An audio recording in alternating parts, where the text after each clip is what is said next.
The period from September 25 to November 7 was the most difficult for the Third Army. For the first time ever, we were not advancing rapidly, however, and not rapidly either. We actually could not advance. We lacked the appropriate capabilities against equal or superior forces of the enemy, who occupied superior positions. Even the weather turned against us. On September 25, I received from General Bradley a document marked Top Secret, which stated what I already knew from the unofficial information I had received the other day. We are forced to switch to defensive tactics. In order to make my verbalized plan official, I provided General Bradley with written layouts for strengthening the defensive lines and expanding the bridgehead on the east bank of the Moselle River. As stated in the final section, the whole plan was based on maintaining the offensive spirit of the troops, and for this purpose it was necessary to continue to advance in those parts of the front wherever possible. On the 26th, Colonels Codeman and Campanel and I went to Godricourt to find Madame Jouet, at whom General Marshall had stayed in 1917.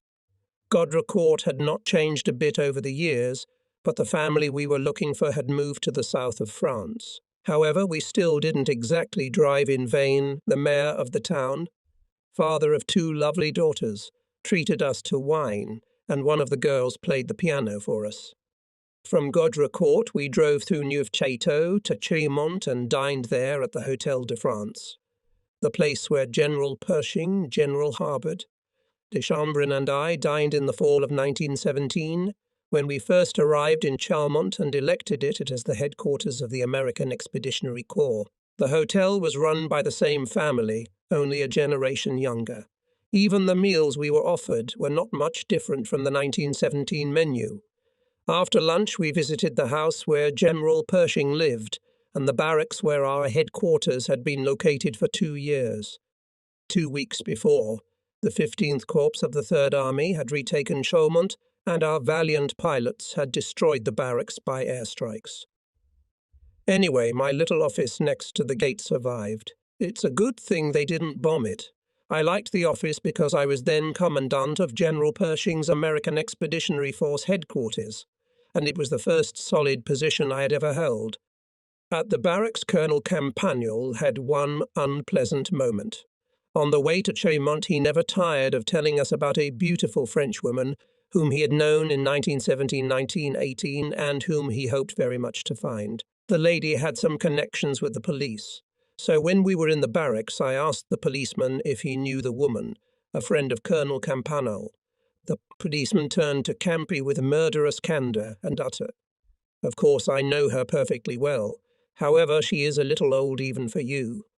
After Campanile had received this spit from the policeman, we proceeded to Val des Écoles, where General Pershing had lived near the close of the last war, and where I had served as adjutant to the Prince of Wales, with whom I had danced together and whom I had taught to throw dice at craps. Unfortunately, the place was almost entirely plundered. We then drove through Langres, without stopping there for lack of time, to Berg, to the former headquarters of my tank brigade in 1918. The first man I happened to meet there was standing on the same garbage heap that I am sure he was also on in 1918. I asked him if he had been here in the last war, and he replied, "Of course, General Patton, and so were you." "Only you were a colonel then." He then assembled a triumphal procession of countrymen armed with pitchforks, scythes, and rakes, with which we proceeded to the places of my military fame, including my office and lodgings at Madame Var's chateau. To the grave of a national hero, the abandoned latrine is still cared for by the locals. I was the one who started it. In 1917, the mayor, who lived in Berg in a new house built in 1760, came to me with tears in his eyes and asked why he had not been informed of the death of one of my soldiers. Being completely ignorant of this sad fact, and not wishing to reveal my ignorance to the foreigner, I secretly found out that there had been a mistake and no one had actually died. But the mayor did not want to believe me and insisted that I go with him and see for myself, because he had personally seen the grave. Anyway, we went and found a cesspool that had just been properly sealed, with a pole sticking out of one end with a cross-like sign that read, A band. The French simply mistook the sign for a cross on a grave. I did not reveal to them what the true state of affairs was, not then, and certainly not now. On the way back to Eton, we passed through the airfield, from which Codman had taken off many times during the First World War, and from which they flew to bomb Conflans. The 27th was the day of a large influx of important guests. 10 generals in succession, of whom I received with pleasure only Hughes and Speyarts.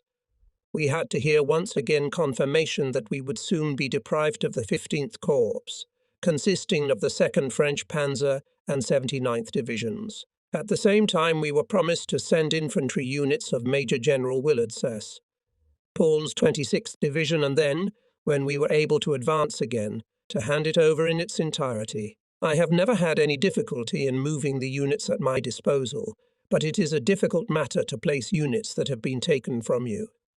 The shortage of troops continued for some time and was terribly annoying. We had to turn the soldiers of 11 infantry battalions into loaders, as well as use all the transport capable of moving newly arriving divisions to deliver everything necessary. I expected to release parts of the 80th Division and the entire 4th Armoured Division, replacing them with the 26th when it arrived. The first 2 divisions had to fight a lot recently, and the 80th was also in a rather difficult position. The 4th Armoured Division repelled 3 attacks in a row, but a regiment of the 35th Infantry Division was dropped from the heights north of Chateau Seille. I've always been pissed off by this sort of thing, and I'll never stop taking to heart situations where our guys are forced to abandon positions they've conquered. Stella and I went by car across the Pont à Mousson to St. Benoit and Triacourt. At the latter is a huge cemetery for the United States military, a fine monument to the pacifists who were, in fact, the perpetrators of the last war. With General McBride, we visited the observation post of the 80th Division. The bridgehead on which it was stationed could hardly be called both safe and convenient, for in front of the bridge were 3 heights not yet occupied by us. It was here, as described in the preceding chapter, that the 80th was subjected to a severe counterattack by the enemy. In order to secure the heights, we would have to first give the assault brigade of the 80th a respite. I intended to do just that, replacing the tired unit with a similar one from the 26th, when it finally came into my possession. On the way back, I decorated several soldiers from the regimental staff. I also had a pleasant chance to promote 3 sergeants who had distinguished themselves on the battlefield to lieutenant. I then invited General Irwin of the 5th Division to go to the advanced battalion of the 2nd Infantry. There were 2 ways to get there: on foot, climbing uphill through the mud, or drive a car on a road that was under enemy observation and shot at a distance of at least 1.5 miles. I chose the road. As we drove along it, the Germans kept macing, but when we reached the battalion headquarters, they shelled it with guns. I guess they had practiced firing on the road, because as we were coming back, the enemy fired 4 150mm. The first one flew very far away. The second one was closer. The third one threw pebbles and mud at us, and the fourth one hit 0.5 meter from the left footrest of my jeep. But fortunately it did not explode. On September 29, I was personally present in the 35th's position when it was attacked east of Nancy by units of 1 or 2 German divisions, forcing ours to retreat. The 4th Armoured Division was also under attack. I told Eddie to use the remaining units of the 6th Armoured to come to the rescue of the 35th. He objected, noting that if he lost those units as well, he would have nothing left. I countered by telling him that this was the reason why his counterattack should not fail, reminding him of the way Cortesigi ships. We sent for Assault Brigade B of the 6th Armoured Division, which was with the 20th Corps. Reed arrived 15 minutes later. General Eisenhower and General Bradley and their officers came to my place for lunch, and we drank a mixture of brandy and champagne. Most thought they were treated to pure champagne, so the result was exceptional. General Eisenhower laid out the situation quite clearly and convincingly. He stated that because of shortages in manpower, the 6th Army Group had no more than 16 divisions and the 21st Army Group had 17. In fact, by the end of the war, the strength had been further reduced. For the above reasons, Any remaining divisions from among those arriving in France would fall to the 1st, 3rd, and 9th Armies. At that point, he planned to put it between the 1st and 3rd Armies and take Metz when we resumed our advance eastward. When he had finished, I made a suggestion that someone, whether he himself or someone in the higher command, be appointed as arbitrator between the 12th Army Group, the Supply Department, and the Air Corps in dividing up the supply of everything we needed. At that time, the distribution of fuel, ammunition, and other things was the responsibility of the Supply Department. Moreover, I stated that it was inflexible and short-sighted in these matters, and that if such inflexibility and short-sightedness had been shown by those who were fighting, the war would have been lost long ago. I also persuaded General Eisenhower to make available to the press the names of officers up to and including regimental commanders. The names of the junior officers had already been published. By that time I was well aware that the Germans wanted both Metz and Nancy, but since Metz was in their hands, and we did not bother them, they would sit there quietly, concentrating all their efforts on the capture of Nancy, because everyone understood. And Norwood Chateau Saarland as the door for the invasion of Germany. I gave an explanation on this point in my orientation now. On September 30, I decided to take a break and sent General Gaffey to the 12th Corps.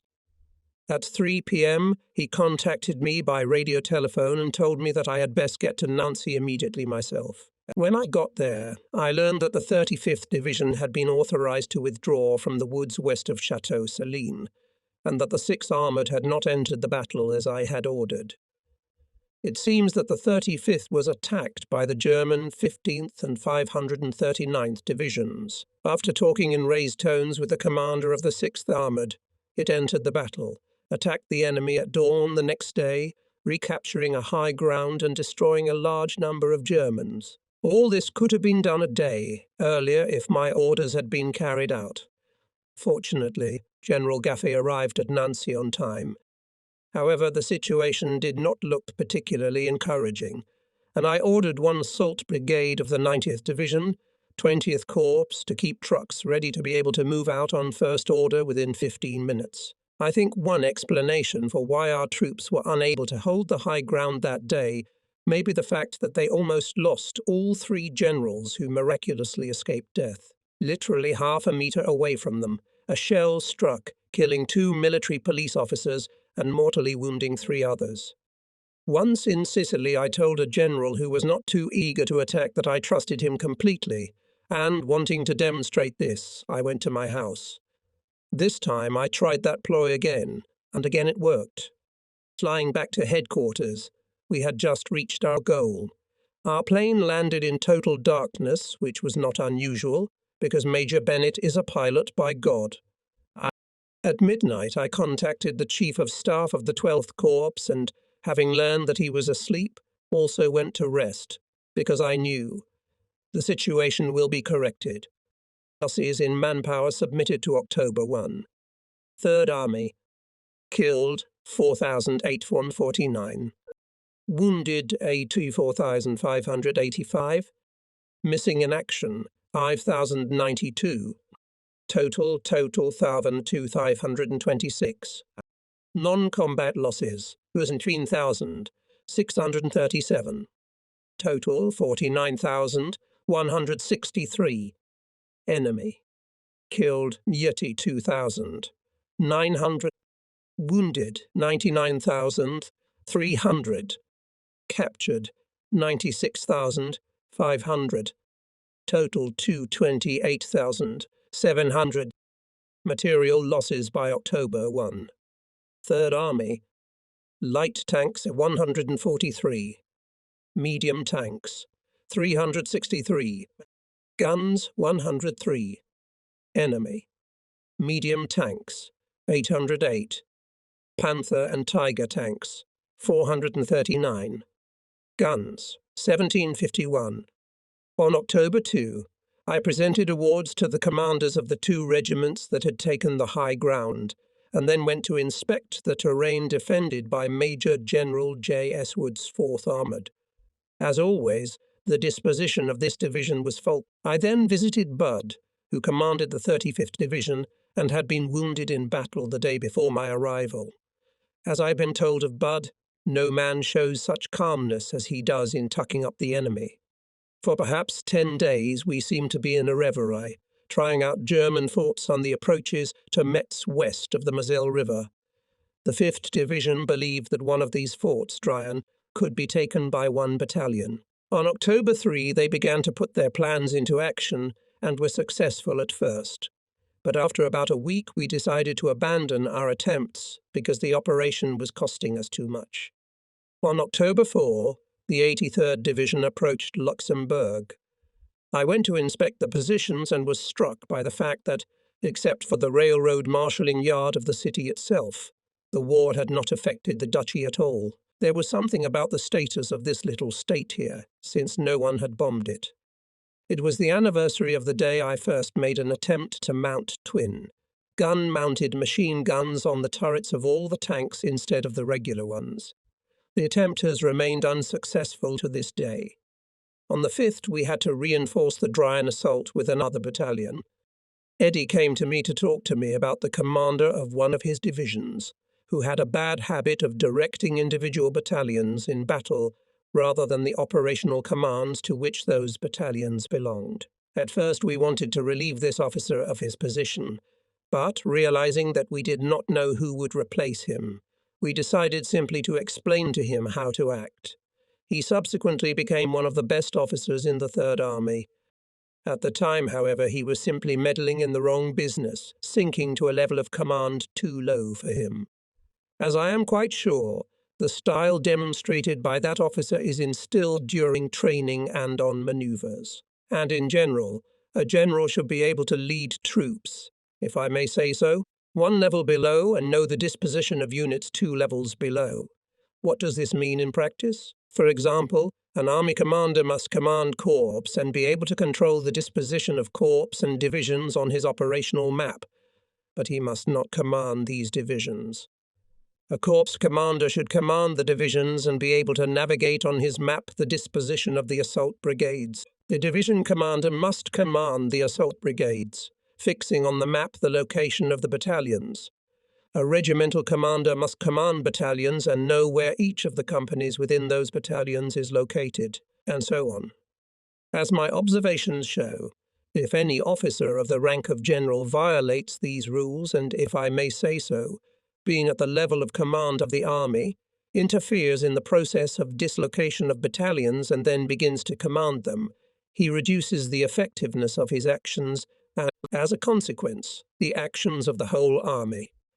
In Tunisia, a British man, Chief of Operations Planning and Training on General Alexander's staff, began to tell me where I should deploy battalions, so I had to firmly and decisively reject his help. In doing so, Alexander supported me. The 26th Division arrived and took control of the sector held by the 4th Armoured, and one of the assault groups released a similar unit of the 80th Division to the north. The Germans shelled the 20th Corps' headquarters near Conflans with a 280mm gun. The thickness of the head shell and the size of the shrapnel found suggested that the shots were fired from a naval gun, probably mounted on a railroad platform camouflaged in some cul-de-sac.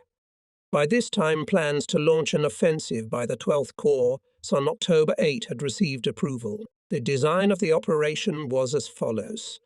The 80th Division would attack directly eastward, with its 3 assault brigades occupying 3 heights on the front line. 1 battalion of the 35th, reinforced by a tank company, would advance northwest to clear the woods in the division's area of operations. Meanwhile, 2 assault brigades of the 6th Armoured Division would develop their advance northward between the left wing of the 35th Division and the right wing of the 80th. The whole operation was planned as the most economical method of strengthening the forward positions of our army, and as a way of keeping up the offensive spirit of the soldiers and officers. On October 7, General Marshall and General Bradley arrived.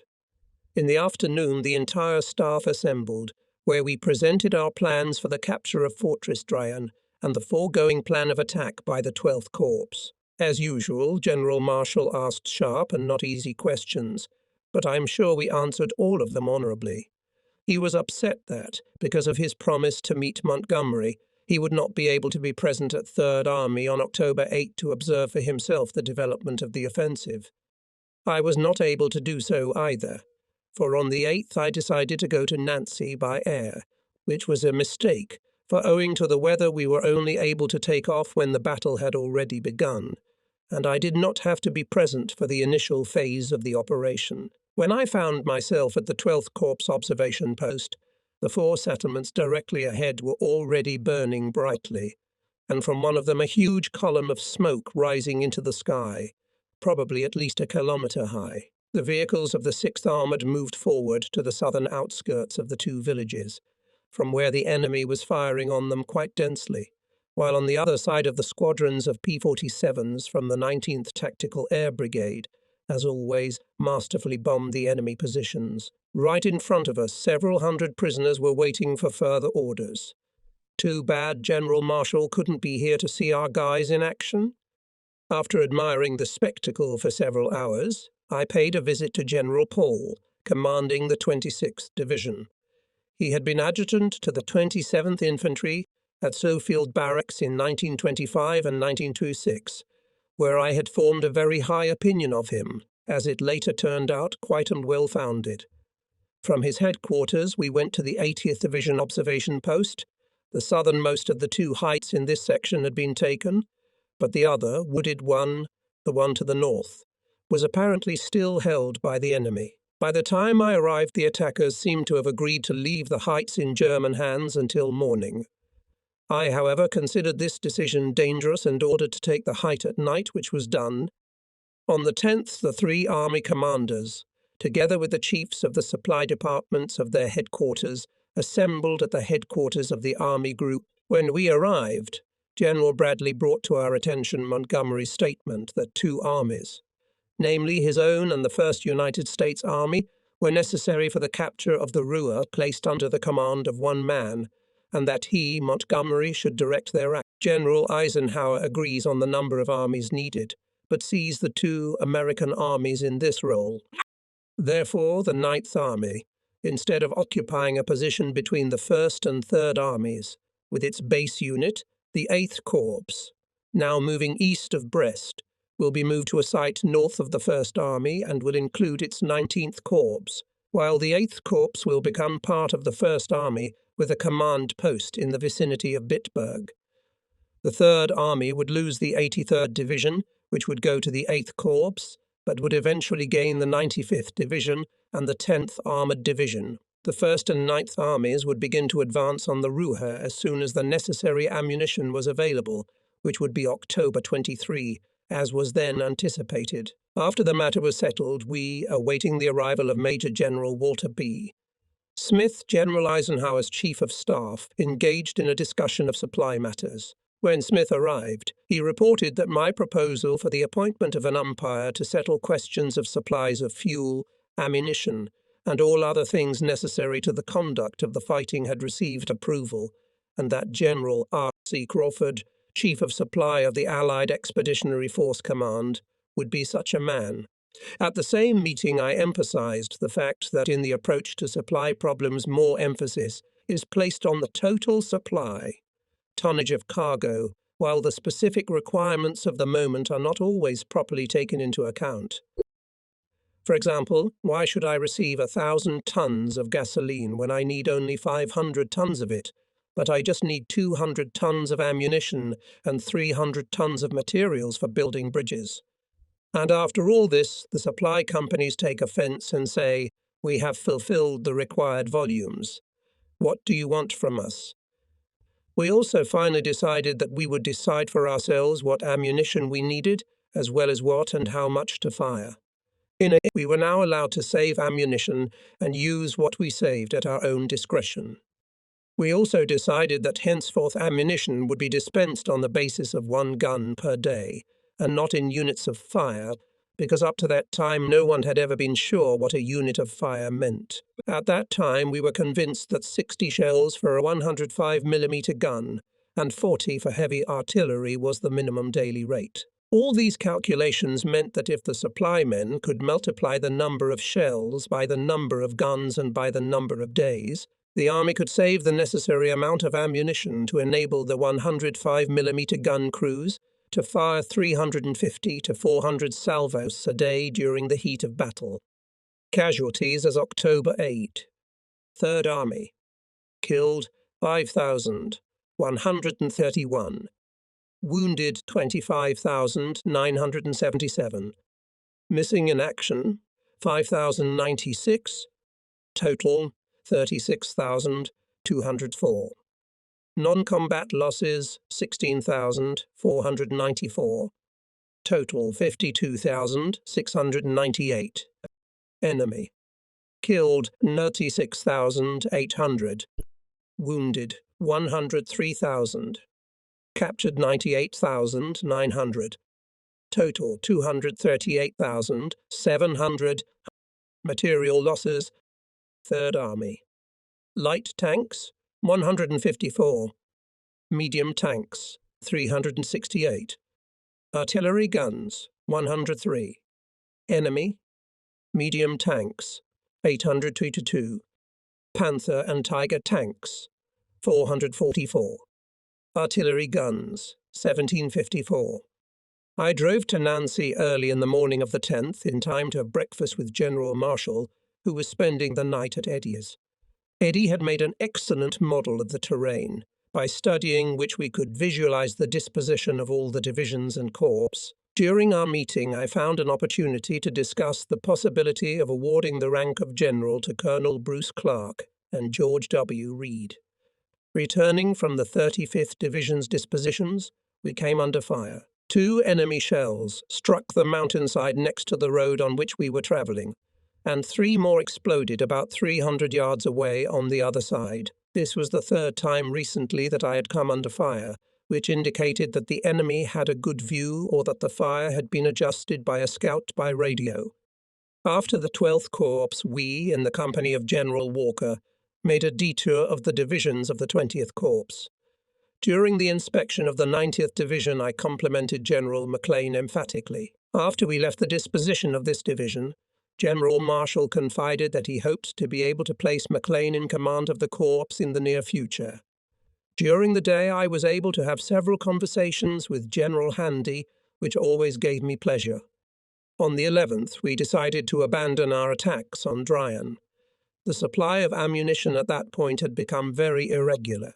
7 shells a day were coming out for the 155mm guns, and not more than 15 each for the 105mm guns. On the 12th, at the invitation of General Bradley, I went to Verdun to meet Mr. J.F. Bayern's Secretary of State. As Bradley had been urgently summoned to see General Eisenhower, I spent the remainder of the day with Mr. Hines in conversations concerning events in the St. Michael and Meuse-Argonne theatres of war.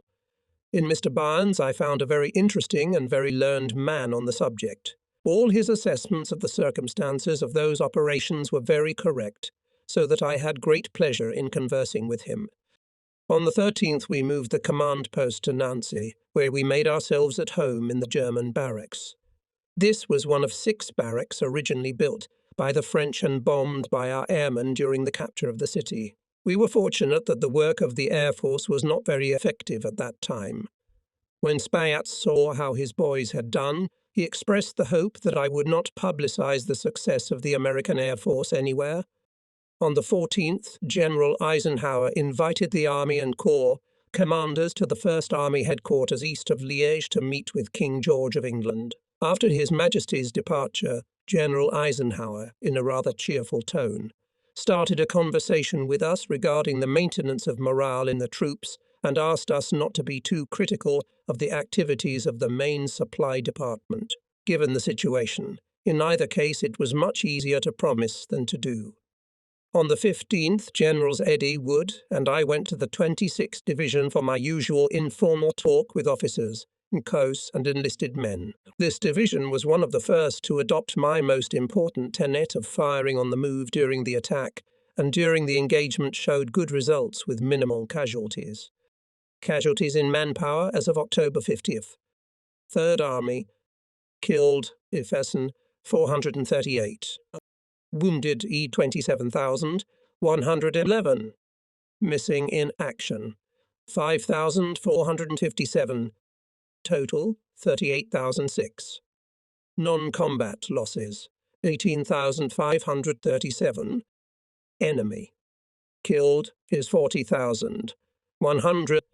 Wounded 110,500. Captured U 100,600. Total 251,200. Material losses for the same period. Third Army. Light tanks 156. Medium tanks 374. Artillery guns 104. Enemy. Medium tanks 834. Panther and Tiger tanks 445. Artillery guns Mach 1766. Maclean was soon removed from command of the division and assigned to command the 19th Corps, whose former commander, Major General S.A.X. Corlett, had gone home on sickness. The 90th Division was taken over by Major General J. Van Fleet. Van Fleet, who proved himself an excellent division and corps commander, commanded one regiment of the 4th Division during the Normandy landings and was among the officers recommended for temporary promotion. He ended the war as commander of the 3rd Corps.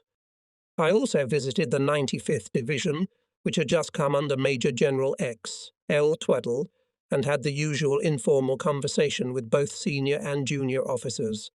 That day we travelled in an open car in the rain for 8 hours and were therefore soaked to the skin.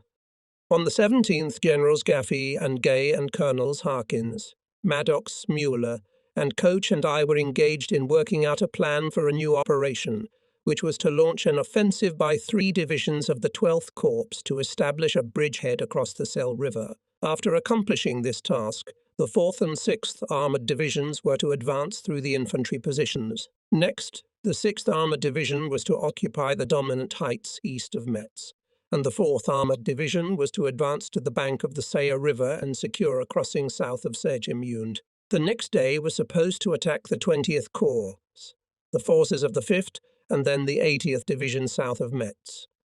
The 95th Division was to tie up the enemy troops defending Metz and create the appearance of an attempt to force the river north of the city. At the same time, the 90th Division was to make a crossing north of Thionville, where it would be immediately followed by the 10th Armoured. As soon as the dominant heights east of Metz were occupied by our troops, the 10th Armoured was to turn northward and strike at Saarburg, which would be attacked in anticipation of the 90th Division's arrival by Colonel J. K. Polk's Tactical Operations, command of the 3rd Cavalry Brigade. We hoped that this operation would culminate in the capture of Metz, after which 2 armoured divisions, the 4th and 6th, would be released to carry out the attempted breakthrough of the Siegfried Line and the subsequent offensive to the banks of the Rhine. It should be noted that both plans of operations for the capture of Metz and the campaign on the Seille River were much more detailed than other such activities during the period of our advance through France. The reason is clear. The main thing we had to remember marching through France, the further development of success, the use of our advantages. So we were not limited in methods and, roughly speaking, grabbed everything that comes to hand. The difference between that and this operation was this. This time we had no advantages. On the 19th, Harkins took our plan to Bradley for approval. Brigadier General R. E. Jenkins and Colonel J. S. Gear expressed their intention of proceeding with the delineation of positions between the 7th and 3rd Armies. Among other things, they wished, along with us, to control the railroad from Toul to Nancy. As for the delimitation of positions, I had no objection to this. We easily agreed on everything. As for the road, I told them not to worry. It will remain under. It was not a matter of any special selfishness. Just this branch was a vital artery in the system of supplying the 3rd Army with everything necessary.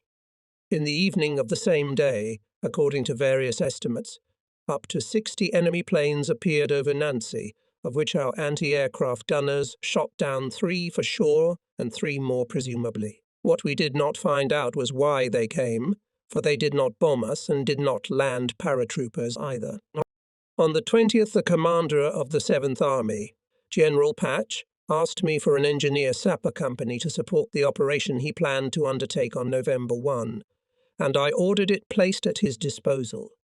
On the same day, General Spatz and I paid a visit to General Wood, where we had an opportunity of seeing in action a very interesting device for increasing the cross-country ability of tanks, called Goose Feet. General Spatz stayed with Wood, and I went on to check on the 26th Division, as they had the duty of starting our performance. Everything was in perfect order, except that the commanders lacked the skill to help the personnel through the hardships of trench life. I showed them how to set up the drying rooms, and specifically warned them to make sure that the soldiers' feet did not get wet. Quite telling, for soon there were over 3,000 cases of the so-called trench foot in the division.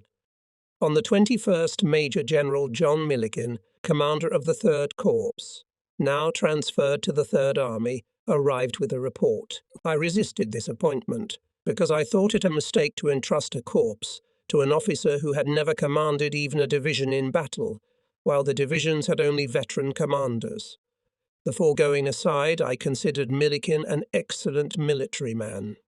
I advised Milliken to send his corps staffers to Army headquarters to be brought up to speed there. That way, when the time came to act, he would know what to expect from whom.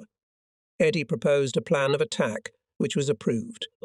That night, the only foul one shell that fell in 3rd Army territory crashed into the mountain east of the city, causing no damage to anyone. The 26th Division's first attack was a success. The wounded I visited in the hospital were in high spirits and rejoiced at the accomplishments of their units. The losses on October 22 were as follows. 3rd Army. Killed, 5,511. Wounded, 97,405. Missing in action, 5,407. Total, 38,323. Non-combat losses, 20,221. Total of 58,544. Enemy. Killed, 40,900. Wounded, 113,100. Captured, 101,300. Total, 255,300. Material losses for the same period. 3rd Army. Light tanks, 156. Medium tanks, 374. Artillery guns, 106. Enemy. Medium tanks, 834. Panther and Tiger tanks, 445. Artillery guns, 1766. On the 22nd, Bradley arrived with his Chief of Staff, Allen, and we engaged in a discussion of the plan for the upcoming offensive. Our opinions differed. General Bradley was convinced that if all the forces, that is, the 2 British armies, the 3 American armies of the 12th Army Group, and the 7th Army of the 6th Army Group. I still held the view expressed in my letter to him on October 19, that we are dealing with 3 opponents. The first was the Germans, the second was the weather, and the third was time. Of these, I considered the weather to be the most serious, because at that moment our losses on the battlefield equalled those we were suffering because of disease, and the weather did not think of improving. As for time, every day of delay helped the enemy to improve his defences. I further observed that there would be neither fuel nor ammunition enough to prepare the advance of all the armies, but more than enough to supply one, the 3rd Army, which would advance 24 hours a day as soon as it received the order. After due deliberation, I gave the earliest date for the commencement of the offensive, November 5, or any day thereafter when the Bomber Air Force would be able to make combat sorties. On the 23rd, Walker and Eddie met in my presence to discuss the details of their formation's joint offensive. General Milliken, commander of the 3rd Corps, was also present at the meeting, although his units did not participate in the operation. After this meeting, I conducted an inspection of the supply bases on the outskirts of Toul, for the first time using for this purpose a special railroad car, which was delivered to us as a trophy from the Germans and given to the army headquarters by Müller. According to popular belief, the wagon originally belonged to Hindenburg and later to Göring. In the morning of October 24, the Germans opened fire on Nancy from 280mm guns or howitzers, which lasted until 4.45. 3 shells fell near the place where we lived, no more than 30 meters from my house. 1 shell hit the building across the street from ours. The angle of impact was such that it nearly blew off the roof of General Gaffey's room. Practically all the glass in the houses blew out. I heard yelling and screaming in the ruins, and, taking my flashlight, crossed to the other side, where I encountered a Frenchman who was pulling someone by the leg from under the ruins. Wishing to join in the good work, I took hold of the other leg, but the man began to groan, then to wheeze, and then ceased to make any sound at all. When we saw what was the matter, we found that the table had crushed his head, which we had almost torn off with our efforts, except for an abrasion on the neck. The poor fellow was not hurt at all. In the meantime, an elderly woman covered with debris kept calling for help, and my French friend reassured her with the following words: "I beg you, madame, calm down. Everything will be all right. Everything will be all right. You can only imagine that the great General Patton himself is removing the rubble, so you may rest assured you will certainly be rescued. In fact, he's already ordered an ambulance. I ask you to calm down." While we were removing the disturbed woman, a 3rd shell, which had not done much damage, fell nearby, showering us with clods of earth and stones. I don't think I've ever been more scared throughout my time in the army than I was that day. The supply situation, especially as regards food, fuel, and ammunition, was at an exceptionally low level, so low that on October 25 we were honoured with a personal visit from General Lee and his men. Lee, I believe, was making every effort to improve the situation. On the 25th, Colonel D.T. Colley's 104th Regiment of Infantry commenced an attack which, if I may say so, was only 3/4 successful, as a portion of the height was still in the hands of the enemy. At any rate, General Paul decided that they had had enough practice, and about 6 p.m. sent another regiment to attack. Upon learning of this, Colley hastened to his 1st Battalion and told the soldiers that the honour of the regiment would not permit them to withdraw without finishing the job. He personally led the assault on the heights. Thanks to the colonel's bravery, the enemy was driven from the hill and the position was retained by the 104th Regiment. Colley himself, however, was wounded in the right shoulder, the bullet entering obliquely, piercing the right lung and exiting the lower part of the left, and miraculously missing neither the heart nor the blood arteries. I presented Colley with the Oak Branch in addition to the Distinguished Service Cross he had earned back in WWI. He made a full recovery and, at his own insistence, returned to the ranks again to command the regiment. I visited the 3 assault brigades of the 95th Division, where I discussed the tactical aspects of this operation. By this time we believed we had succeeded in establishing an observation post from which to adjust the fire of the 280mm gun, and devised a very cunning plan to capture the point of guidance, since it was supposed to be in our territory. However, we never caught the scouts. The problem must have been solved by P-47 dive bombers, because we were no longer bothered by that gun. Ammunition supplies still left much to be desired. Gasoline was also brought in less than needed, and the supplies we had made were rapidly dwindling. The 761st Tank Battalion, under the command of Lieutenant Colonel P.T. Bates, arrived at the disposal of the Army on October 28. This was the first battalion we had of colour. That same day, the 28th, I ordered General Walker to stop fooling around with Metz, which the 357th Regiment, 90th Division, had been unsuccessfully attacking for several days, and finally take it. On the 29th, my instructions were carried out, but during the battle the regimental commander, Colonel G.B. Bath, received what was considered a mortal wound, but nevertheless recovered. On the 29th, Wayland and I visited 12th Army Group to arrange for the 83rd Infantry Division to participate in the upcoming offensive. The idea was that the 83rd would cross the bridge captured by the 90th and, covered by Polk's cavalry, rapidly develop the offensive with the objective of capturing Saarburg and, if the opportunity presented itself, Trier, after which it would rejoin the First Army. At the conclusion of the discussion, Bradley agreed to give me operational control of the 83rd Division, with the proviso that I would not put more than 2 regimental assault units into action. Another issue we discussed during the meeting was whether we should bring our unit strengths up to OP2F. Standards before the anticipated offensive, since we had received sufficient replenishments during the lull to make unit manning initially higher than it should be. General Bradley made a very sensible point. As you may have noticed, the order to bring unit strength to a clay standards goes into effect after November 15, he said. By then, the enemy, by his actions, will in all likelihood have done it for us.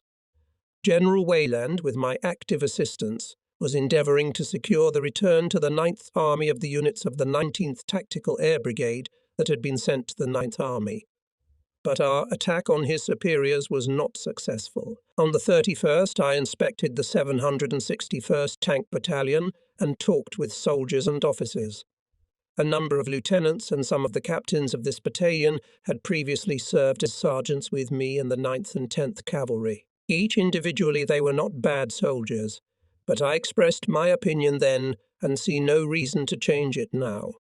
Coloured soldiers are not capable of thinking fast enough to be good tankers. Before we left England, Bradley and I developed the idea of adding another colonel to the staff of each division. Then, in the event of the death or injury of one of the commanders, we could replace him at once, as the difference in age between regimental and battalion commanders proved so serious that the latter were not experienced enough to command a regiment. One such colonel I selected to replace me was Bob Sears, who had studied with me and was 3 years older than I was. He took over the regiment of the 35th Division about August and commanded it in all battles until October 31. When, in spite of his bravery and awe-inspiring attitude, it became evident that unless he, Sears, was relieved, he would die in office. He proved himself admirably and killed 7 Germans with his own hands. I think that is a record for a regimental commander in any war. When General Spaatz visited General Wood, as I have already mentioned, he was astonished at the fact that Wood was living in a soggy, mud-covered tent, and sent him his own trailer. We had a grand ceremony of solemnly presenting the trailer to General Wood. I had never met a man who was as excited about a gift as Wood, but I was quite sure that he would not use the trailer. At 2 p.m. On November 2, we held a meeting at which the Corps commanders, General Wayland, myself, and the Army General Staff, as well as representatives of the 8th and 9th Air Force, were present. The subject of the meeting was the need to finalize when and where in the coming offensive the Air Force should strike the enemy. As a result of the meeting, the priority targets were recognized first of all as the defensive lines around Metz and the forest in the 80th Division's advance area. In addition, we decided that the date of the beginning of the First Army offensive would be coded D-Day. Thus, the infantry of the 12th Corps would move forward 24 hours after Day D, and the tanks of the same division correspondingly another day later, unless the situation permitted the introduction of armoured vehicles earlier. Accordingly, the 95th Division of the 20th Corps would begin a decoy action north and west of Metz one day after D-Day, and the 90th Division would attack the enemy north of Thionville another day later. After lengthy negotiations, the delineation between parts of the 20th and 12th Corps was realized.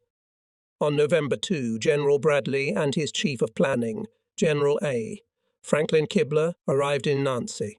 They cheered us with the news that the British would probably not be ready to rush east until November 10 or even early December. Bradley added that the First Army would not be able to advance either unless its 2 divisions attached to British forces were returned and attached to either the 1st or 9th Armies.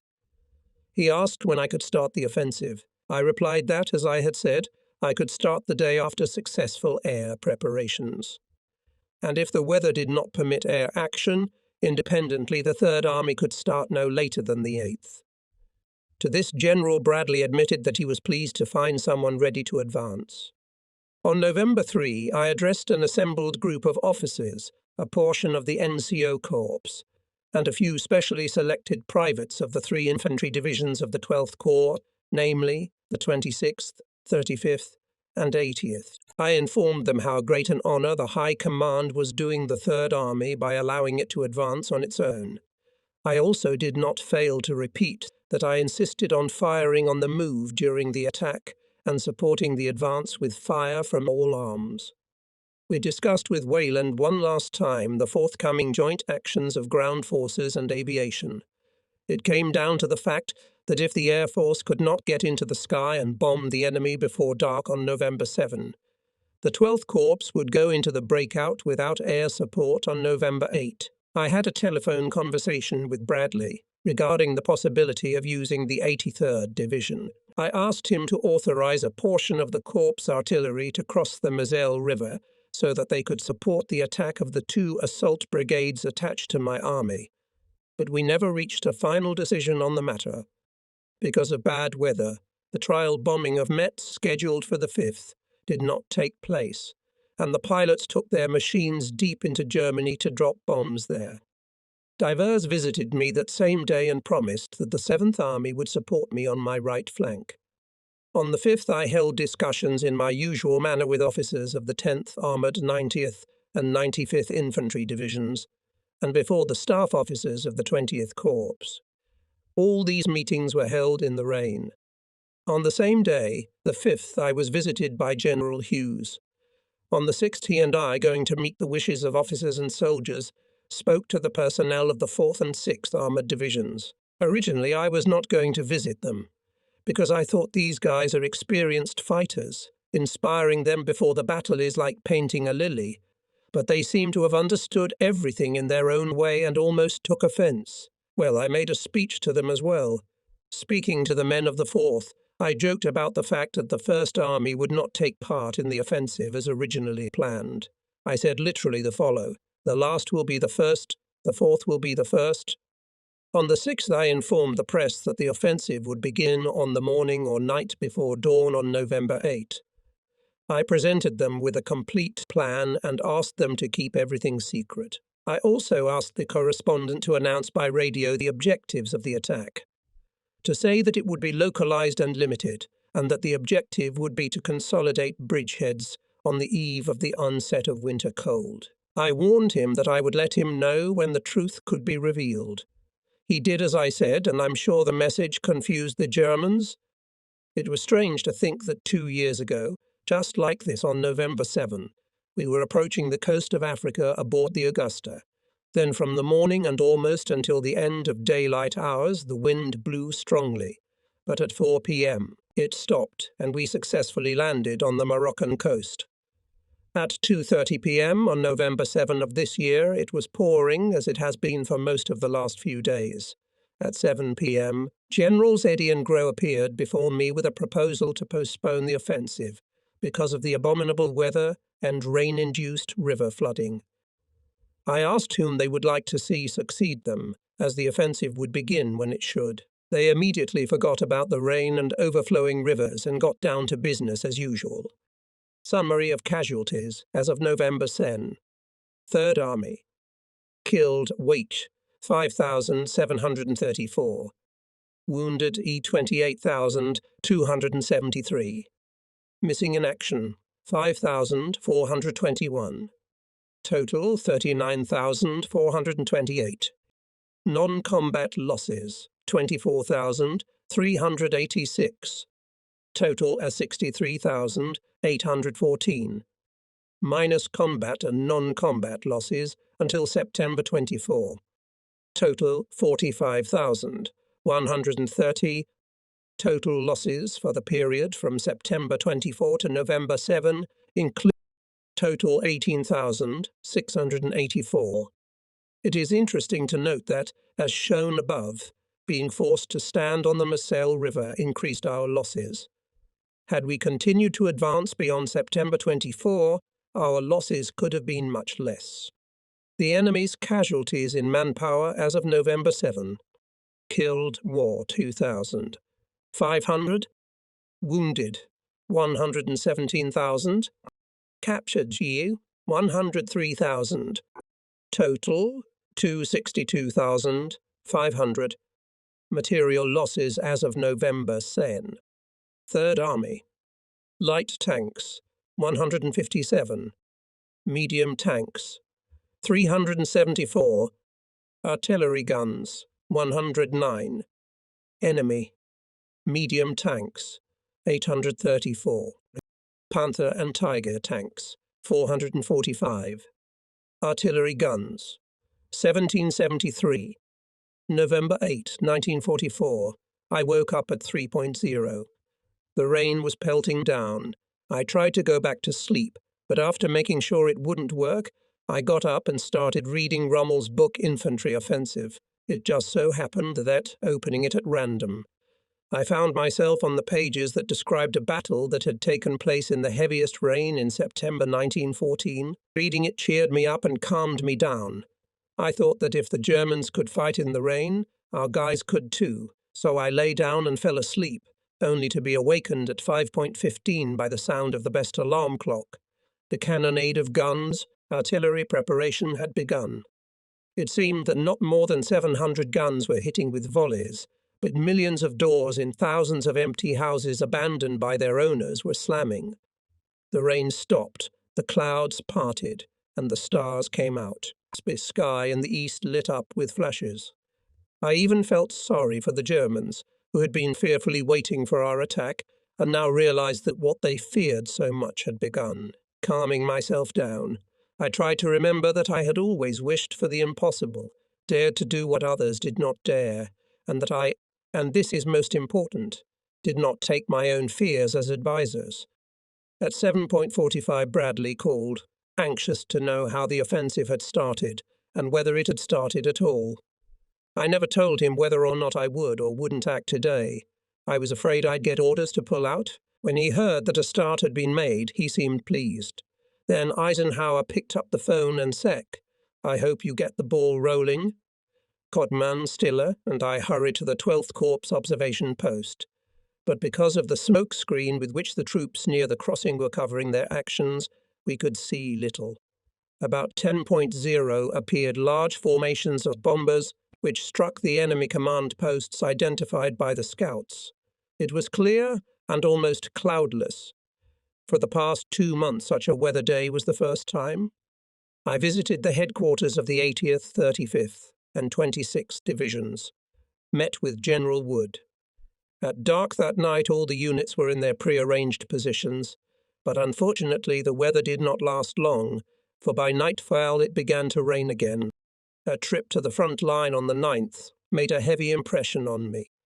Many of the pontoon bridges had gone under water. Trucks, airplanes, field hospitals all resembled fishermen in distress on a multitude of ice floes in a flood of liquid mud. It seemed that the offensive was doomed. However, when I arrived at the location of the 5th Division, we with its commander, General Irwin, and the commander of the 2nd Infantry Regiment, Colonel A. Groff, climbed a hillside, from where we saw 1476 planes of the British Air Force, busy bombing targets in Metz. A wonderful sight. At first, some of us were worried when we saw plumes of smoke in the sky, mistaking them for the tails of anti-aircraft rockets. However, it soon became clear that these were signal buoys left by the first airplanes that flew over the city. We were so close that we could hear the menacing roar of thousands of engines, and the ground beneath our feet was constantly shaking and rumbling from bomb bursts. On the way back, we saw that all the bridges over the Moselle, except one at Pont-à-Mousson, had gone under water, and the comparatively narrow River Seille, only 60 meters, had overflowed, becoming more than twice as wide. On the other hand, things were not all and everywhere so bad. When I arrived at the location of Assault Brigade B of Brig, General Ewy Pileburn near Marlatour, the scene of the greatest clash of cavalry units in the 1870s, the personnel maintained excellent alignment and discipline. 5 battalions of the 90th Division had crossed the Moselle the previous night. Generals Spayatz, Doolittle Curtis, and Bruce Hopper, Professor of Military Aviation History, spent the night with me. I was very grateful to them for the invaluable support the Air Force, as true friends should be, gave. On the 10th the floods subsided a little, and the Pont-à-Mousson crossing, which had gone under water on the night of November 9th, could be used again. This fact was encouraging, for with 7 divisions and no bridges across an impregnable body of water, I felt as if I had no hands. The 4th Armoured Division was advancing normally, and the 6th Armoured Division on its way to the northeast pushed back German columns significant in numbers to the locations of the 5th Infantry Division, where, having squeezed the enemy on both sides, our units inflicted serious damage to him in manpower and equipment. The commander of the 15th Corps, Haslip, arrived to assure me that his unit would cover the 3rd Army from the flank. At that point, the 15th Corps was attached to the 7th Army. I had hoped to put a victorious end to this battle on the 11th, because it was my birthday, and because the 11th was my lucky day in West Africa, but somehow my aspirations were not to be realized. At PM Bradley got in touch, as I believe he had let me down badly by forbidding the use of the 83rd Division. I'm sure it was either Middleton's or Hodges's doing, or probably both. I was deeply distressed at the time, and to this day I consider Bradley's call a grave mistake. Had the 2 assault brigades of the 83rd struck Saarburg, the city would almost certainly have fallen on the 12th or 13th, allowing us to capture Trier, and if Trier had been in our hands, von Rundstedt's breakthrough would have been possible. Perhaps this situation can be characterized as follows. Again, because of one nail the whole boot was lost, cases of trench foot disease were noticeably more frequent. In one division alone, 3,000 cases were reported in a short time. By no means, and attempts to protect the personnel from this affliction could not serve as a panacea, as people had to cross numerous water obstacles, often waist-deep in water. So even rubber boots did not save. Yet much of the blame for the spread of the disease lay with the officers and NCOS who failed to take preventive measures in time. I sent out personal explanations with instructions as to what should be done, and the situation improved somewhat. I gave orders to smear all shoes with lard, using captured enemy soldiers for this kind of work. I also ordered that a pair of dry socks be given to the soldiers daily at the same time as rations. Thanks to Colonel Muller's efforts, we were able to provide almost all the infantry with galoshes. But in some units, the commanders made the soldiers victims of their ridiculous pity, considering the wearing of galoshes too tiring for the men. Because of trench foot problems, it became increasingly obvious that the 2 corps should be divided into separate divisional columns, so that while some divisions rested and dried, others would advance, and then the former would succeed them, and so on. The Chiefs of Staff held a birthday party for me at Colonel Coach's house, where we drank Tank Caterpillar's cocktails, improved for field conditions, with the notation field conditions meaning that the liquors in the cocktail could be substituted for those available in a given situation. On the 12th, the 90th Division had to repel a brutal counterattack by a numerically matched German division supported by tanks. Our soldiers did not falter and repulse the counterattack, despite the fact that they had to act without the support of armoured vehicles and anti-tank artillery, having no way to retreat. The bridge behind their backs was submerged under water. Be that as it may, the corps artillery of 30 divisions entered the battle on time. The situation with the supply of shells has improved, except for the fact of under-delivery of ammunition for 240mm howitzers and 8-inch guns. General Eisenhower called and informed me that General Sylvester had been removed from command of the 7th Armoured Division, saying that he had stated as if I had a prejudice against him. This is untrue, for I had not allowed the commanders of the corps into which the 7th Division at one time or another belonged to remove him from command during the whole of the intervening time, beginning as early as August. On the 13th, the 7th Army joined the offensive. Bradley and Bonesteel visited me, and we went to the 12th Corps headquarters at Chateau Seille. We also paid a visit to the 4th Armoured Division, where Bradley had a chance to see firsthand how much trouble the mud was causing us. Tanks were actually lying on their bellies, barely off the road. The command promised to send to our disposal infantry units of the 75th Division no later than December 10 and to transfer the rest of its units by the 15th. We were also promised the 11th Armoured Division, which was then just being loaded onto ships in the port of the United Kingdom.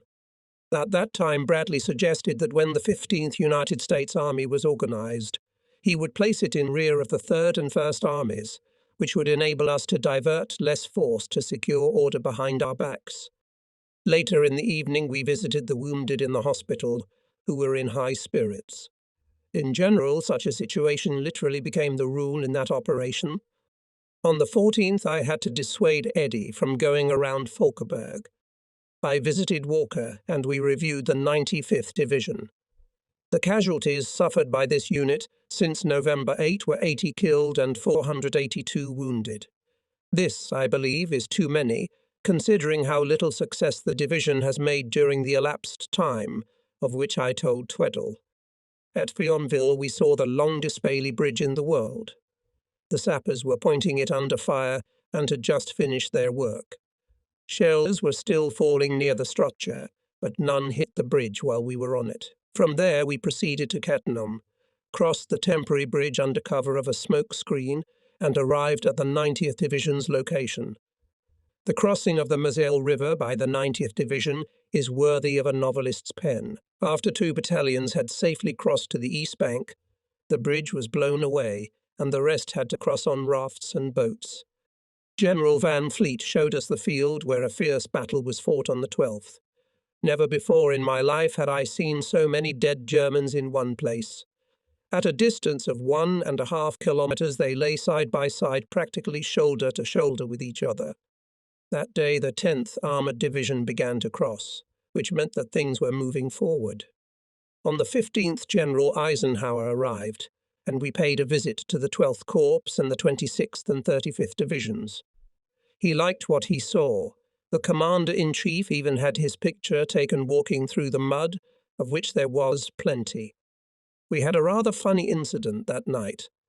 I wanted a good fireplace in General Eisenhower's room, and we tried so hard that we set the hotel on fire, so much so that we barely put out the fire. Frankly, we and the British adjutant to the Commander-in-Chief, Colonel Jimmy Galt, had to sweat. As of November 15, the operation was going quite satisfactorily, except for the fact that the 4th Armoured was not moving as fast as we would have liked, and the 7th Army helped us less than we had hoped. The 12th Corps commander began to reorganize the divisions so that the 6th Armoured would be ready to go for a breakthrough in case of emergency. Losses in manpower as of November 15 amounted to 3rd Army.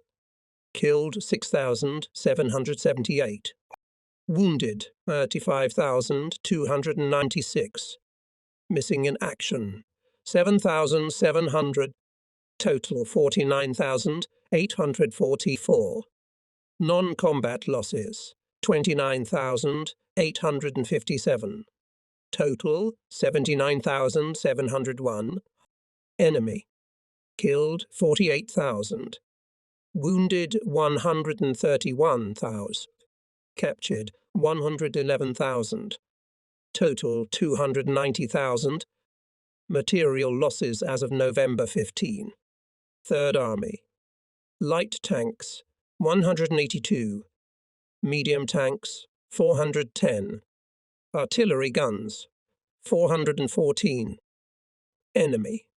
Medium tanks 857. Panther and Tiger tanks 454. Artillery guns 1836.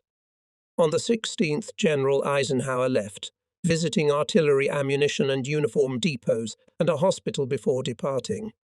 I heard from Marlene Dietrich, who lived in Germany during World War I, as if the Germans used tetanus vaccine or serum to combat trench foot. We also tried it on volunteers at the hospital, but without success. On the 17th at Falkenberg, we learned from prisoners that many time mines had been laid at various places in the town, some of them having fuses set for 3 weeks. 15 of these mines subsequently exploded. Eddie called me and told me that the estimate of shells for the 18th was 9,000. But I told him to go ahead and think of nothing of the kind, and if necessary to use 20,000, as I saw no reason to save ammunition. Excessive thrift during an offensive does no good. There is no reason to limit oneself and for 3 days to fire 9,000 volleys, losing infantry, because the enemy's firing points are not suppressed when one can give 20,000 on the first day, achieving maximum effect. If, however, even then it is not possible to achieve the goal, and ammunition is running out, there is nothing to do. Take a shovel and start to dig in. The 18th was a day of triumph of aviation. Planes of the 19th Tactical Air Brigade rose from their airfields at dawn and returned only when darkness fell. But even then the ball was not over because the night bombers came into action, which attacked 15 transport convoys. The 20th Corps was advancing successfully. The 90th and 95th Divisions had advanced deep and were in contact with the 5th Division east of Metz. The 10th Armoured Division was also doing quite well. In general, the operation was going so well that I already saw myself on the other side of the Siegfried Line. However, I was anticipating events. I visited the headquarters of the 5th Division at Fort Lesnie near Verney. The 10th Infantry Regiment of that division had conducted a night attack and, advancing 6 kilometers, cut off the defenders of Metz the last avenues of retreat. While I was in the fortress, the aforementioned regiment made contact with units of the 90th Division, and by lunch-zero that day, units of both the 5th and 90th had already engaged in battle in the streets of Metz. The night attack of the 10th Infantry was characterized by the fact that the soldiers had to march through a minefield. Since they crossed it in the dark, they lost about 35 men. But if they had tried to do it in the daytime, it is likely that the same 35 would have blown up on the mines, plus several hundred more would have fallen under enemy machine gun and rifle fire. At Verney we were able to see a clear example of the effects of heavy landmines, which destroyed fortresses, though not as badly as might have been expected. At the same time, however, the impact of the bomb explosion was probably very strong and did considerable damage to the defenders. The last German column trying to get out of Metz was intercepted on the way by a company of medium tanks of the 6th Armoured Division, which opened fire from a distance of no more than 1,500 meters. Later I specially came to see the site of the battle, and I must say that I've rarely seen such a thing. It was not a battle, but a massacre. Another remarkable episode of the operation was the capture of the bridge connecting the western bank of the Seille River with the island located on it opposite Metz. The bridge was taken intact by firing shrapnel shells with proximity fuses at its defenders, and then immediately launching tanks at them, which prevented the miners from closing the contacts of detonators. I informed Bradley that although the Germans had not yet officially capitulated at Metz, the capture of Metz was on our account, and especially on the account of the 20th Corps. During the 20th, the weather did not permit airplanes to take to the air, so we received no air support. Nevertheless, the French made a breakthrough at Belfort, and the 7th Army was also able to advance. That's good news. On the same day, we began to put into effect the decision to include the 5th Division in the 3rd Corps, which was tasked with the final suppression of the resistance of the defenders of Metz. This decision not only relieved the commander of the 20th Corps of the necessity of constantly looking back, but also brought the 3rd Corps to the operational space. Given the fact that in the northern section of the 7th Corps was exposed to enemy attacks, we now had something to counter the Germans. The 20th Corps, which at this stage consisted of the 10th Armoured, as well as the 90th and 95th Divisions, could continue the offensive on Seilleberg and prepare a second attack in the area between Merzig and Saarland. At first glance, an offensive in this direction might have seemed a complete folly, since the most powerful was this section of the Siegfried Line. Nevertheless, apparent strength in practice sometimes turns into weakness, as people often tend to put in strong positions too weak or understrength units. Both the 20th Corps commander and his counterpart in the 12th Corps worried about their flanks facing each other in the vicinity of Centervold, with each demanding that the other fill the resulting void. Be that as it may, I felt they should have instead narrowed their front and relied on God to keep the Germans from striking between them. To my knowledge, the enemy never attempted anything of the sort.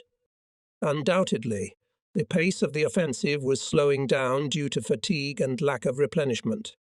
I saw the only solution in this situation as narrowing the width of the front of the offensive of each corps. On the 22nd, the final scheme of the continuation of the operation looked as follows.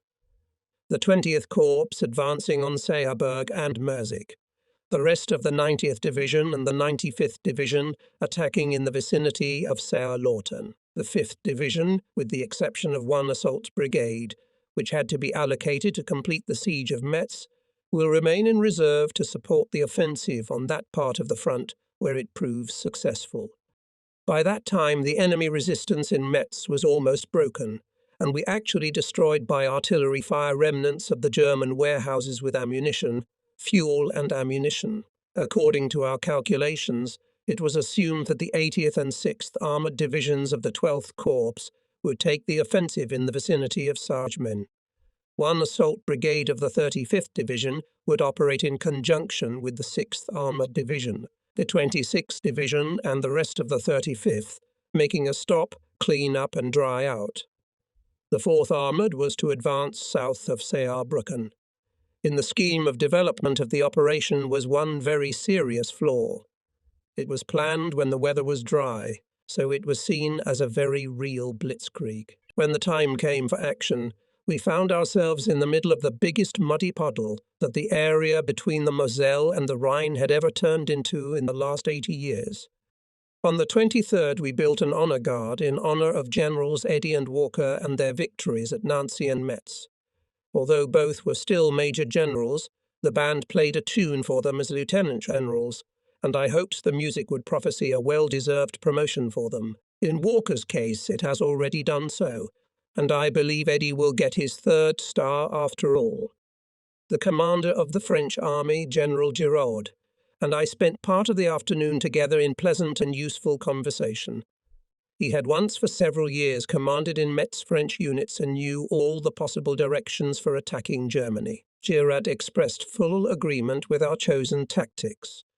However, he pointed out a few areas in which the advance would be impossible. This time I followed his advice. However, when on March 13, 1945, the 20th Corps developed the offensive in this area, he was quite successful in passing in impassable places. In the gap between the 12th and 15th Corps were found parts of the 130th Selected Tank Division, which successfully attacked in the flank of the 4th Armoured Division. We sent a report to the command about the advisability of transferring the 15th Corps to the 3rd Army for the period of the planned offensive on the section of the front from the Seille River in the direction of the Rhine. On the 24th, Generals Eisenhower and Bradley were passing through Nancy on their way to 6th Army Group headquarters, and I tried to push the idea of the 15th Corps.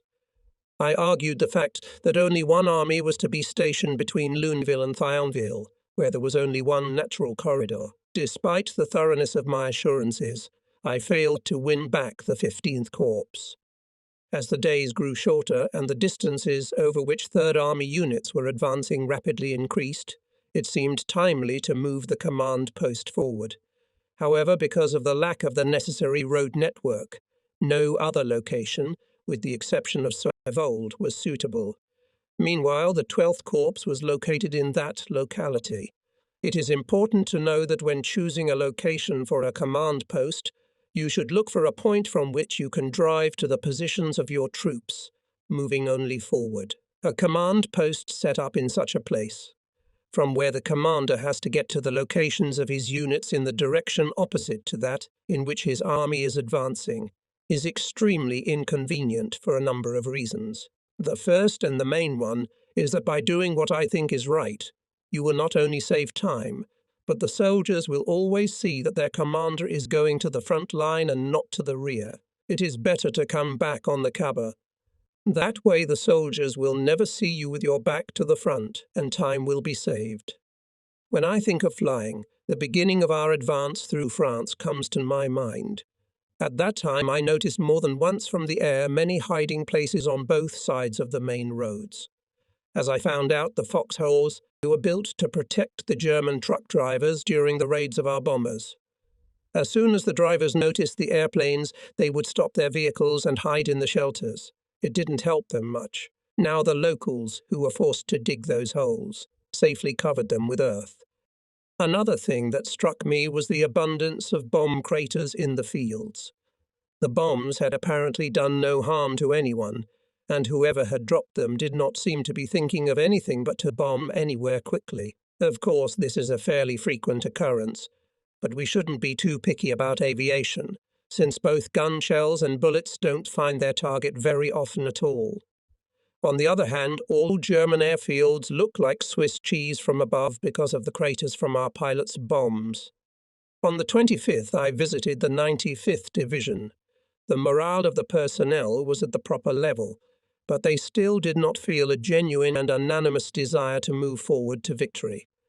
The guys, as it seemed to me, should have been pushed just a little bit. While we were getting to the location of this unit, several shells from 88mm or 105mm guns fell nearby. After the 95th, we drove through Metz, and it warmed my soul to think that this city had been stormed for the first time in 1,300 years, and the American boys had taken it. A lot of captains arrived with the replenishments, and I put them in companies under the command of lieutenants until they got used to it and understood what was going on. Although the regulations don't require it, I had done it both during World War I and now. It worked both times. The 7th Army set up agreed-upon boundaries between its flank and the 3rd Army's flank, which made us very constricted in reality. But we eventually managed to convince them to accept the delineation that exists between the 12th and 15th Corps, as if the 15th belonged to us, namely the Northern Line, Lorenzen, Trellingen, Berlin, Warthoben, Kaiserslautern, Bobenheim. I called on General Haslip and congratulated him on the truly creditable breakthrough made by his corps. We were visited by Ambassador to Russia Evel Harriman, whom I took to the location of the 4th Armored Division with the intention of demonstrating that the Russians are not the only ones in the world masters of fighting in the mud. During this trip, we had to cross 4 old and 2 new anti-tank ditches, 4 to 5 meters deep and 8 to 12 meters wide, as well as cross countless trenches, each of which our guys had to take in battle. The number of man-hours expended in digging these useless obstacles cannot but boggle the mind. When we arrived at the 4th Armoured's location, we crossed the Seille and drove around the outlying positions. I decorated a lieutenant who, commanding a Sherman M4, destroyed 5 Panthers. I then wished to go to the scene of the heroic fight and found all the hit vehicles smoking. By the track marks left in the mud, we could understand how everything happened. Our tank was going along the road, laid on the embankment. The crew noticed on the right below, at a distance of 250 meters, 2 Panthers. By the fire of his gun, he put the enemy vehicles out of action and, probably anxious to finish the job, drove closer. Having descended, he found 3 more enemy tanks and engaged them at a distance of no more than 40 meters. All the German tanks were hit, so was ours. Harriman told me that Stalin, in the presence of the Red Army headquarters, gave a very high assessment of the actions of the Third Army, saying the Red Army could not even dream of such a march, which was carried out by the Third Army on the territory of France. On the 28th, at the headquarters of the Third Army, appeared at the headquarters of the Third Army Generals Breretoney Ridgway with a proposal to involve in the offensive airborne army. I pointed out to them a piece of territory between Worms and Mainz, which with good reason could be considered a suitable place for a crossing. They replied that the square seemed to them quite suitable and that they would study the details. The airborne army has one disadvantage: it is too sluggish. In view of the present state of affairs in airborne paratrooping, it seems more proper to have only 1 regiment of paratroopers per army, ready to go into action within 12 hours, than to have several divisions of paratroopers packed together and needing several weeks to get into action. 3 times throughout our offensive in August and September of this year, we discussed plans to employ airborne paratroopers in our operations, and 3 times we found ourselves at the points where they were to be thrown out before these fellows had time to put on their parachutes. General Walker stated that he could strike at Saarland any day from the morning of November 25, and that, although he would prefer air support, he was quite capable of doing without it. Bradley reported that the 1st and 9th Armies seemed to be stuck, and that if we went for a breakthrough we would get reinforcements that would otherwise be sent to them. On November 29, I studied plans of the 12th Corps to secure a crossing of the Seille River using the 26th Division in the area northwest of the 4th Armoured. This would give us an opportunity to prepare the east bank of the river for the landing of the 35th Division, which in turn, it was suggested, would provide a sure chance to cross the Seille at the same spot for the 6th Armoured. On our way from Chateau Seine to Saint-Avold, we crossed the Maginot Line, amazed to find nothing striking there for us. In fact, units of the 80th Division had passed through it with fighting, not even knowing what sacred places the soles of their boots were treading on. The slow arrival of replenishments led to the fact that the shortage of personnel amounted to 9,000 people in the army. I had to transfer to the infantry 5% of corps and army staff units, which immediately caused howls from all staff departments. The chiefs declared that they could not cope with affairs if the intended cutbacks were made. In reality, as further events showed, even a 10% reduction in the size of their units had no adverse effect on headquarters operations. We can add alcohol to the long list of things we lacked at that moment. The good old days, when we had managed to seize 26,000 cases of champagne in one city and 14,000 cases of cognac in another, were gone, along with the champagne and cognac themselves. General Wayland and I discussed at a meeting of both staffs the prospects of using medium bombers against Saarland and concluded that if they could not bomb by seeing the targets, they would have to drop bombs blindly through the clouds. Also, if they did not launch air strikes by December 2, the 90th and 95th Divisions would have to make do without air support. Later that evening, Wayland called and expressed concern that if the attack was not launched on December 1, the bombers might not take off at all, at which time I ordered Walker to be ready to attack immediately after the 1st. This was probably a mistake on my part. In order to achieve a better result, I should have given the 95th Division another day to prepare. When the medium bombers hit Saarland on December 1, only 4 of 8 squadrons were able to hit their targets, and the 95th Division had far more trouble getting to the river than the commanders had anticipated. On the 2nd, however, Saarland was raided by 10 squadrons of medium bombers, which worked the target so successfully that they destroyed the town's power plant. The Germans intended to use the power plant's energy to blow up bridges over the river, among other things. As a result of successful bombing, we got the bridges intact. I paid a visit to the 90th Division and stopped by the command post of the 359th Infantry Regiment under Colonel Raymond E. Bell. I asked him to take me to an observation post north of Saarland. We travelled part of the way on wheels, and then when we reached the woods we got out of the car and walked for a long time along the road. Directly opposite, on the other side of the river, I saw a German firing point with a machine gun barrel sticking out of the embrasure, and asked Bell if there was a calculation in the pillbox. The colonel replied that he thought there was. We were separated by no more than 150 meters. Fortunately, the Germans did not fire, however.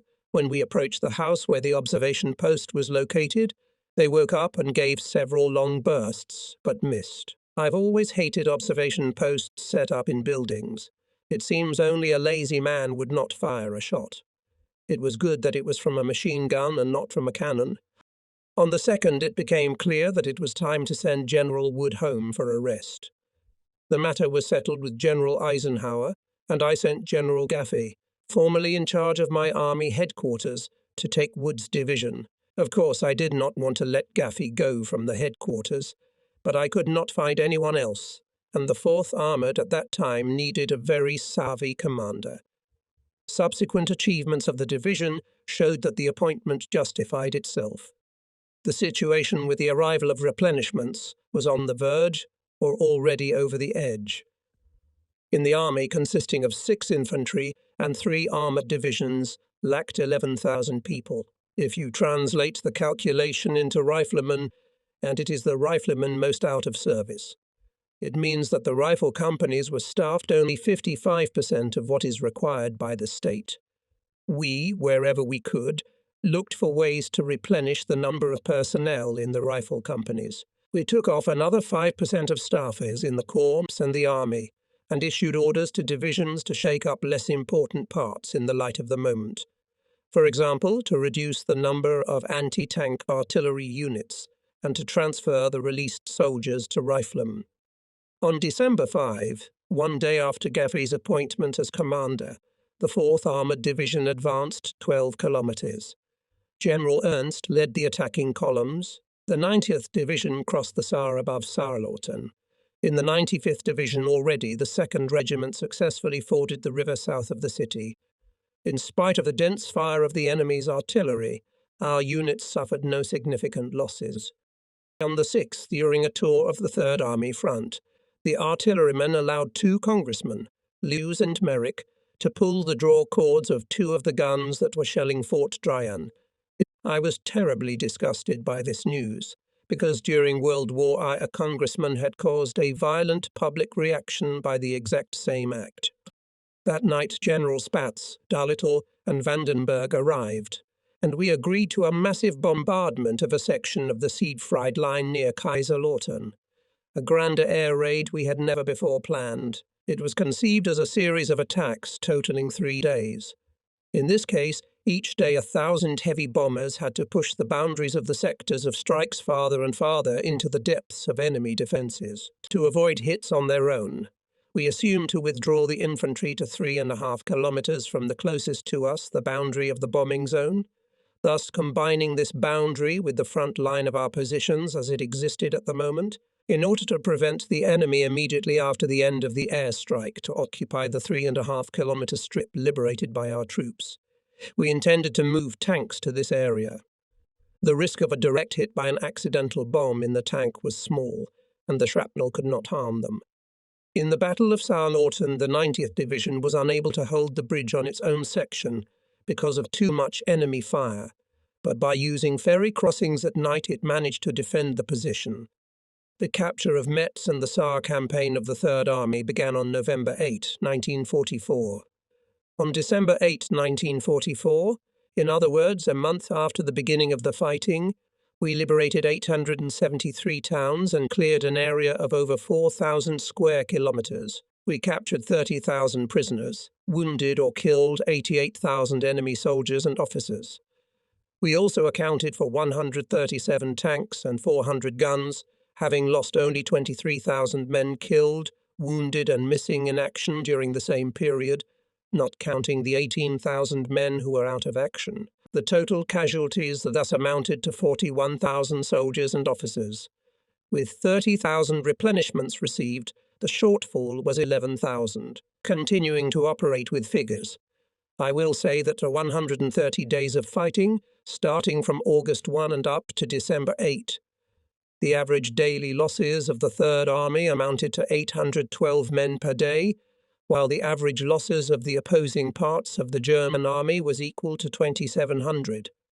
In order that the ground troops could coordinate their own actions with the work of aviation during our new, scheduled for December 19 rush to the banks of the Rhine, we had to, without wasting time, to get into position in front of the Siegfried Line, and therefore for the 12th Corps began the real horse race. In order to win the contest, we had to put into action the assault brigade of the 87th Division as soon as that brigade arrived at our disposal, and also to put the 4th Armoured and 80th Divisions, which had been sent on a short rest, on alert. The weather was so nasty that I ordered all field chaplains to pray to God to stop the rain and send us sunshine.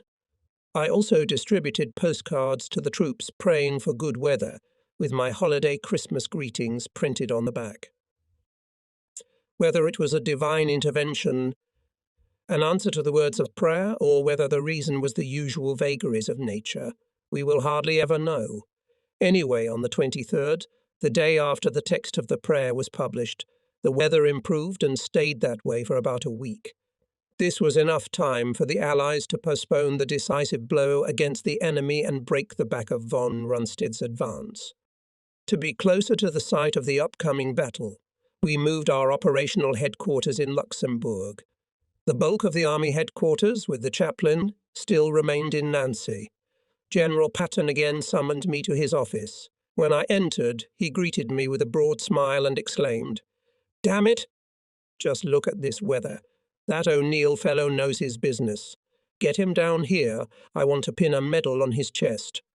The chaplain arrived the next day. When we got to General Patton's office, the weather was still sunny. The general stood up, came out from behind his desk, held out his hands to the chaplain, and said, "Chaplain, you are the most illustrious man on the staff. Without a doubt you are a favour to both God and the soldiers." The general then presented Chaplain O'Neill with the Bronze Star Medal. All congratulated the chaplain and thanked him for the clear sunshine overhead, and the fact that we could now devote ourselves with renewed vigour to the destruction of the enemy. On the 12th, Stiller and I visited the command post of the 4th Armoured, 26th and 87th Divisions.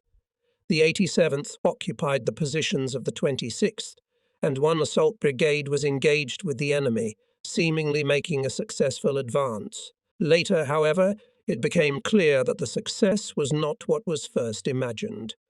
In any case, it was an excellent division. We then went to the 35th Division, which, despite being understaffed and fatigued, fought with commendable tenacity. Its task was to seize the high ground on the left flank of the 12th Corps at Seille. I decided to include the 6th Armoured and 26th Division in the 3rd Corps, stationed near Saarbrücken. Thus, if the enemy counterattacked the 8th Corps of the 1st Army, which was not ruled out, I could help my neighbours by striking the 3rd Corps strictly to the north, west of the Moselle River. On the other hand, the 20th Corps could make a leap from the north, where the enemy was concentrating his forces in the vicinity of Trier, turn the front to the left and hold back enemy attacks, while the 3rd Corps could advance eastward in the vicinity of Saarbrücken, acting in concert with the 12th Corps. I discussed these schemes with General Eddy, and the latter found them to be correct. On December 3, we decided on the date for the start of the air raids, finally deciding to set it for the 19th. According to the plan, the advance of the 12th Corps through the enemy's positions was to begin at nightfall on the 22nd. If by that time the 6th Corps of the 7th Army on our right could not break through on its own ground, we would still have time to move the airstrike southward against the enemy's defensive positions in front of the 6th Corps. The battle for Saarland was extremely exhausting because we had to fight literally for every house. On the other hand, though, casualties were surprisingly low. The number of the 80th and 5th Divisions was brought to the norm due to a 5% reduction in the headquarters of the Army and Corps, as well as 4,000 soldiers and officers gathered from the units that smelled the powder in Metz. This number was enough to cover the shortfall in the staff of the 26th Division, and even remained to replenish the 90th and 95th Divisions. If the General Directorate of Supply had followed a similar procedure, we would have had enough soldiers to finish the war. All that was needed to accomplish this was an order from General Eisenhower to reduce the strength of the supply control units by 10% and to send the freed-up soldiers to the rifle units. On the 14th at Saarland, Cudman and I drove over a bridge thought to be shot through by the enemy. It was a deliberate gesture on my part to demonstrate to the soldiers that the general might also be shot. I was not shot at Seille. One might say not shot at all. Almost all the buildings I visited in Saarland, both on this side and on the other side of the river, were very real fortresses. The basements and semi-basements were built of concrete slabs 30 centimeters thick, and almost everyone had machine guns sticking out of nests just above the sidewalk. The Germans are indeed a thorough and pedantic people. Despite the lack of a bridge on its section, the 90th Division was successfully advancing east of the city. Although the riflemen were severely lacking, the morale of the personnel was at a high level, and the guys managed to destroy quite a few German soldiers. We then went to Bradley's place in Luxembourg via Thionville.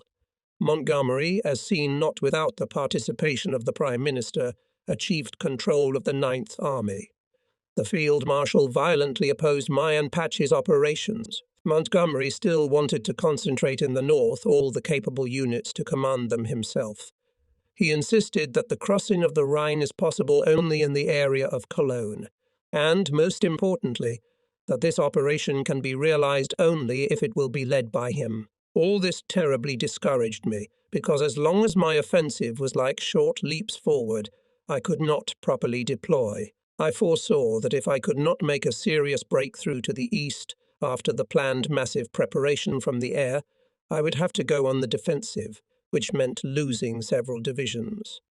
On the 16th, I found Eddy in a very discouraged state.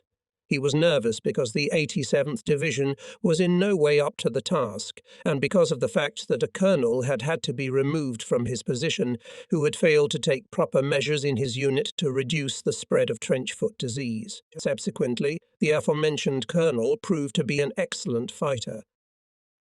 At that moment I judged the situation to be much more favourable than it actually was, and thought of placing the 3rd Corps in the rear of the 35th Division, so that in the event of a successful development of events immediately begin to develop success. Although Millikin had not yet really smelled gunpowder, he at least did not suffer from fatigue. I intended to give Eddy at least a short respite, and would certainly have done so had I not feared that a vacation would only hurt him.